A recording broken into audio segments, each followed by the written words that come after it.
Oradan övlad, kəfa, ruzu istəmə, Məşəd, Kərbala olmaz. Bunun ona heç bir adiyyəti yoxdur. İndi də deyirəm, Məşəd, Kərbala ziyarəti İslamda bidət olan ziyarətlərdir. O yerlərə xərclənən pul, o yerlərə getmək hamısı günahdır. Selamun Aleyküm kardeşler. Hazreti İmam Rıza Aleyhisselam'ın Mevlid bayramı münasibetiyle hamılarca təbrik arz edirəm. Hazreti İmam Rıza Aleyhisselam'ın əzəməti bağlı bunu arz edim ki, büyük əhl-i sünnə mühəddisi, rical alimi İbn Hacer Əsqalani özünün Təhsib kitabının 2. cildinin 195. səhifəsində yazır ki, Əbu Bəkir Məhəmməd ibn Müəmməl deyir ki, Xərəcna ma imam əhl-i hədis Əbu Bəkir ibn Xuzimə və ədilihi Əbi Ali Səqəfi ma cəmaətin min məşayixina və hum izzaka mütəvafirun ilə ziyarət qəbri Ali ibn Musa Rıza Betusin.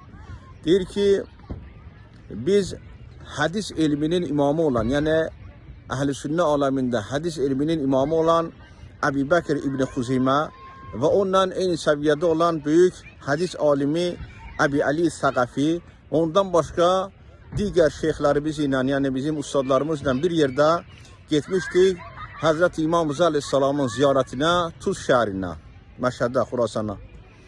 Fərrəytu min təzimihi, yəni İbn Xuzimə li tilkəl buğati və təvazuqihi ləha və təzərruhi indəha ma təhiyyərna.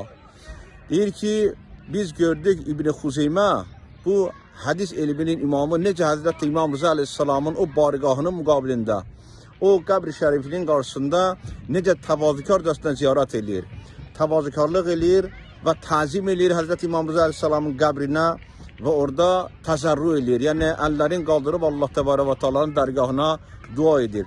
Biz onu görəndə deyir ki, biz heyrətə gəldik ki, bu Hazreti İmam Rıza Aleyhisselam onların baxışında nə qədər əzəmətlidir ki, bunlar bu şəkildə bunun Hazretin qəbrini deməli təvazükarcasına ziyarət edirlər. Onlar əhl-i sünnədir, qədimdə bu şəkildə buna gediblər İmam Rıza Aleyhisselam'ın qəbri şərifinin ziyarətini, amma bugünkü vahhabilərdirlər ki, İmam Rıza Aleyhisselam'ın qəbrini ziyarət eləmək şirkdir. Allah Təbarək və Teala bizləri Əhl-i Beytin ziyarətindən, uqubada şəfaatindən bir nəsib eləməsin.